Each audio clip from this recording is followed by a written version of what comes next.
We spend a lot of time in these episodes trying to help you decouple the potential outcome of your voiceover pursuits, your work, your study, your auditions, etc. Trying not to emphasize or get too disappointed when a booking doesn't happen, because it's so rare that it does, even for people who, quote, book all the time. And when it does happen, it's worth celebrating. Yet another VOHeroes Pro is now the voice of a major brand, and we're going to meet her in just a second on this episode of the VOHeroes podcast. Well, you called it. I don't know if you remember that, but when we were doing my commercial demo, you jokingly said to Trevor, "Oh, it's just a matter of time. She'll have a national spot." You said that offhand.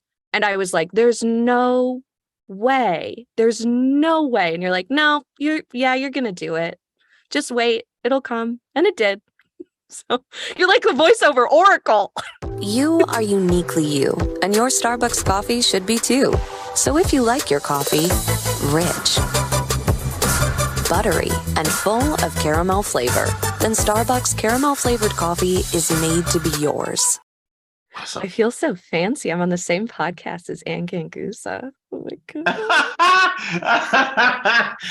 Okay. All right. Yeah, you are. I even did my hair like, no, I'm kidding. You have to do what? I even did my hair like hers. Wow.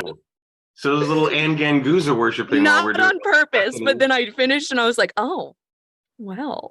Okay. All right. So after watching that, I feel like I have to temporarily suspend my venti misto with sugar-free vanilla syrup order and get myself something with caramel. I mean, was your biggest choice at that point, and maybe they helped you make it, how to pronounce the word caramel? It became a very heated discussion. Really? Extremely heated, because I am actually from Carmel, Indiana, Carmel. Right. And Carmel is by the sea, right? Right. Carmel is by the corn. And then neither one of them have that middle A. Exactly. And for me, when you eat something or it's flavored, it is caramel. It's not caramel. All right. So I gave they were like, "Bethany, do you have an opinion?" And I was like, "Do I?" And I was like, "Yeah, I do actually." So that's pretty rare. I mean, very rare. You usually have choices made for you by not just the producer or the director, but the brand manager. Yeah. And I want to get into, how this all happened and what it was like the day of the recordings or the date of the recordings, because it turns out now it's a campaign, not just a booking. Mm-hmm. So first off, let's go back to the beginning. Where did the audition come from? So the audition came through my agent. So I'm with Stewart Talent in Chicago, specifically my agent, Sheila. And I love her to death. And it was very interesting because it was not actually, the initial audition wasn't for the campaign. It was titled Starbucks Animatics. So basically, it wasn't going to be front facing initially. It was just going to the C-level executives. The marketing firm wanted to pitch this. And so they asked for a short list from my agent. And Sheila sent me off. And I guess I did very well in just the initial audition. And they were like, "Great, we're going to book you." And they paid me a nice little flat rate. And then it was kind of like, forget about it. Because the C-levels, like Starbucks, may say yes. The marketing firm may go, we're going in a totally different direction voiceover wise. It's very much that game of not counting your chickens before they hatch, right? Yes. And out of sight, out of mind. So I did the animatics, finished that. And then 2 months later, I get the email from my agent. Hey, they've come back. They'd like to negotiate to do 3 separate ads. And I was like, okay, that's totally fine. I have a wonderful working relationship with my agent. So Sheila actually asked me if I had opinions on my rate and other things like within the contract, because I work independently so much that I do most of my pricing on my own. So she respects that, which I really appreciate. That's great. So let me clarify a couple of things for people who are like, wait, what? Animatic? What? So an animatic is the study or the sort of, hey, here's what we're thinking production that they will do so that it becomes a little bit more real for what you also said, which was C-level executives. So CEOs, CMOs, chief marketing officers, COOs, the inner letter there can vary, but these are the muckety mucks of the company. Yes. And so it used to be you'd come in with boards and you'd go storyboarding it and you go, well, in this scene, we're going to do this. But now, the budgets are high enough and the ease of production is easy enough that they can actually do a scratch version of what they finally end up putting out to the public. And that's what an animatic is. It's like, we're going to go from this scene to this scene to this scene, and this is the way it's going to look, and this is how it's going to sound. And you were the voice of that. So this is not usual, but it's not all that uncommon that a company will say, well, what's wrong with the woman we had that did the animatics? Why don't we just get her? She's great. She was great. Yeah. Yeah. So tell me how you felt that moment when you were sitting on the same side of the table with your agent and trying to figure out what you were going to come back with for a rate. Honestly, it felt like a milestone. It felt like a really big milestone because I don't know if you remember this, David, but when we first started working together, one of my biggest hurdles was becoming confident in pricing out things. And basically, you and I had a pretty long conversation about cost versus value. And that's great. What happens? Sorry, go ahead. No. When somebody actually listens, it seems like I sometimes feel like when we share the things that we share in this podcast, that I'm just casting it out as a potential help. And if anybody grabs it and uses it, great. But I realize that it doesn't happen nearly as often as people going, oh, yeah, I'll watch that sometime. But the pricing on this, you actually had an opportunity to work it out with your agent in a way that it wasn't, and I don't know, was this a union job? This ended up being non-union. Okay. But you kind of based your rates on what? On union. Okay. So I use the GVAA guide online. I love that guide, Global Voice Acting Academy, I think it is, because they do a poll every year, and it's basically a bunch of us kind of giving the median costs of what we're pricing and whatnot. But then I also always look at union rates. That way I have an idea. I'm not undercutting myself or other talent. And I'm keeping myself competitive within reason, I guess. It's a really good parameter to work from. Yeah. And so in the Mastering VO Pricing course that we have in VOHeroes, the non-union rates are based on the GVAA rate guide, as well as the voiceover guide here in Los Angeles, and also union rates. I mean, so the pricing's taken care of. You got booked on the gig. Yeah. When it first started, was it 3 spots? No, the animatic was for 1, and then they were like, oh, but we have this idea for Verbena, the Verbena. And I was like, oh, okay. And they were like, well, would you be willing to record? And I was like, yeah, for another fee. I mean, you're getting, another. They're like, okay, sure. They were really great. And then it became, when they came back, they were like, okay, now we're going to do 3 separate spots. And I believe only 2 are front facing right now. I don't know if we're going with the 3rd one. So. Yeah. And it's kind of interesting. We always think, oh, if I ask for another fee, they'll go find somebody else. Yeah. It's pretty rare that the fee that they pay to a voice talent is anywhere near the biggest part of the budget. The biggest part of the budget is the actual buy. And this spot is going to be everywhere this winter, which is so exciting. Yeah. Okay, so we've been booked. We've bid the price. I'm assuming that there was no negotiation, some negotiation, but they basically said, yes, you're booked. No, they just said yes. I was really lucky again. Okay, so you're booked. Let's go to the day or days of recording. Where did you record? What did you do? What did you do? What So happened? I'm so excited to talk about this because everybody gets all up in arms about what mic. In our industry, everybody's like, if you're not using a you're terrible, right? Sure. I recorded right here in my home booth with my AT 2020 USB Plus. I yes, on a Okay. USB mic.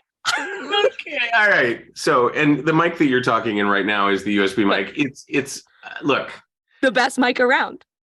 Everybody. I can only say this is an illustration. We just watched the spot. Okay. You heard the spot. You heard the quality of her voice. Certainly the signal was picked up over Source Connect. Yes, we ended up with Source Connect. All right. Source Connect, clean feed, whatever you're using, it goes to a studio somewhere. An engineer is mixing it with music. Mhm. It's against picture. And the great. That's what I'm going to say. Great. This is just another example of the rules that have been set by somebody somewhere and have scared the crap out of the industry. You have to have a Neumann. You have to have a Focusrite, interface, a really high end one. You have to. Okay. The point is, you did your work from your booth on your AT 2020 USB Plus, and it's now airing nationally, internationally. It's going to be airing for a while. Note that this spot, if you want to rewind and go back and watch it, this spot has no year date. It can be used forever. It's evergreen. Yes. And so note that that's the case. And next winter, when these flavors are, being pushed on us by Starbucks, great. Who knows? There may be a renewal in your future. All right. Yeah. So you're recording that day. What version of Source Connect do you use? I pay for Source Connect Standard. I am very much of the opinion that voice actors with their home studios do not need to do voice. Sorry. Why am I Source Connect? There we go. I do not believe Source Connect Pro, like you need that as a voice actor. That's more for the engineers. So I do pay for the standard. Agents are still really stuck on that. I'm a huge fan of Clean Feed. I've now been kind of pushing it on my clients and been like, let's try it. If you hate it, I have Source Connect. We can pop it over. You know what I mean? But where do we want to spend our money as voice actors? A lot of us, are doing this freelance, and if I don't have to spend my money there, I'm not going to, So, Got it. Yeah. So how long was the session? It was a little bit longer than usual. So it ended up being a little bit over an hour. Most of my sessions are an hour or under. Hold on, stop. A little over an hour. That is a blip in your day, right? And when you think about it, people go, oh, that must have been like a long, 3 spots. Oh my God, that must have been, and I don't think people really understand the size, the effort, the chunking of commercial work versus narration work versus audiobook work. And so when you say a little over an hour, and that was a little longer than normal, this gives you some insight. Those of you watching, this gives you some insight as to what it takes to do a typical session when you're working in commercial copy and in short form copy. How were they to work with? Oh, incredible. I couldn't, because we had done the animatics that made the session quicker too, because it was like, oh, let's just do this again. Let's do it again. There's been maybe a slight change in the script, but not much. My engineer was fantastic. It was actually a studio out in LA, squeaky clean audio. And I cannot stress enough how much engineers are your friend. Engineers and producers are your friends. They are the best of the best. And when you treat them with respect, they advocate for you. And at one point, there was a lot of back and forth between the client and the marketing director, and they were just kind of going around and around, and which happens. It's totally fine. You're, as a voice actor, you just sit back, be quiet, drink your water, and know that you'll probably be speaking again soon. And I have to say, my engineer was like, we need to be mindful of Bethany's time. She's on with us for this amount. Like, guys, can we wrap this up? And I was like, man, that just makes you feel good when other people value you, Yeah, and I want you to rewind a little bit. You came on board as a VOHeroes Pro a couple years ago, and what? 2 years ago. 2 years ago, yeah. Uh-huh. And who knows when people are watching this? So within that time period, I think you've been incredibly diligent about listening and implementing and probing and testing and seeing what fits for you and seeing what works for you. And you've also become an advocate in a way that I've never seen another VOHeroes Pro work. And I'm really proud of you for this. You're now doing little snippets on LinkedIn, and maybe they're showing up elsewhere. I see you on LinkedIn. Yeah. And what you're doing is you're communicating with your potential audience. I have asked my students and clients to do this for years, and I want you to know you're the very first one to ever do it. Talking with people who could potentially hire you about the best practices of doing just that. Yeah. If you're talking to a talent about doing, a piece of animation, do this. Here's a tip on how to talk with talent on what you need for that. You're actually treating your potential client base as an audience that you can help educate, especially because so many people are going direct to talent now rather than through agencies or through casting sites. They're going direct to the talent, right?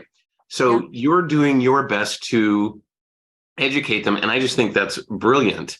So I want to ask you this one last question, and that is, how did it feel the moment you saw the finished product? I cried. I cried because you know it's coming out. There's not much fanfare in voiceover. It's not like anybody's seeing your face. And unless they know you really well, like a lot of people don't recognize my own mother doesn't always recognize my voice. Like she cracks me up. She's like, unless you're doing your mom voice, I don't know it's you. And so there's not a lot of fanfare. You're kind of looking for stuff on your own. There is like a sense of you have to create community in voiceover because most of us are working out of our booths, by ourselves. And so when I finally saw it, front facing, people are going to see it. I cried because I was so excited, but I also cried because I was really proud of myself. Because I have been very diligent in the past couple of years. And like you said, experimenting, figuring out what works for me, because not everything works for every voice actor. There's a lot of black and white thinking in especially I think in performing. People will be like, this is the hard and fast rule, right? Like we said about the microphones. And what's really important is to move away from that and to figure out what works specifically for you and your voice. And that's really what I've been doing for 2 years. Not even like getting good at voiceover. I've been getting good at being Bethany. And that's what sells. That's what gets me booked is Bethany. She's more than enough. And that's what I feel like I want to say to voiceover artists all the time. You right now, just as you are, more than enough. So yeah, it was a great feeling. Awesome. I want to take a moment to say congratulations. We spend a lot of time on these podcast episodes trying to decouple the outcome from the process because the outcome is very, very rarely a booking.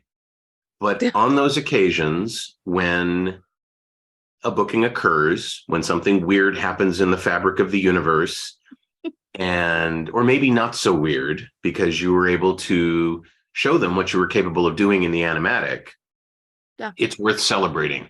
And I want to celebrate with you, and I want to tell you how proud I am of you and how proud I am that you joined VOHeroes Pro and that we had some small part to do with your current success and hopefully with your ongoing success. Oh, yeah. Yeah. If you like this episode and it inspires you, hit the like button, subscribe to the channel if that's what you'd like to do. Certainly tap the notification bell gently so that you're notified of future episodes. I'm David H. Lawrence the 17th. I thank you so much for watching and for listening, and we will see you in the next episode of the VOHeroes podcast. That's when the sound goes, and then it goes. Yeah, that's where the sound goes.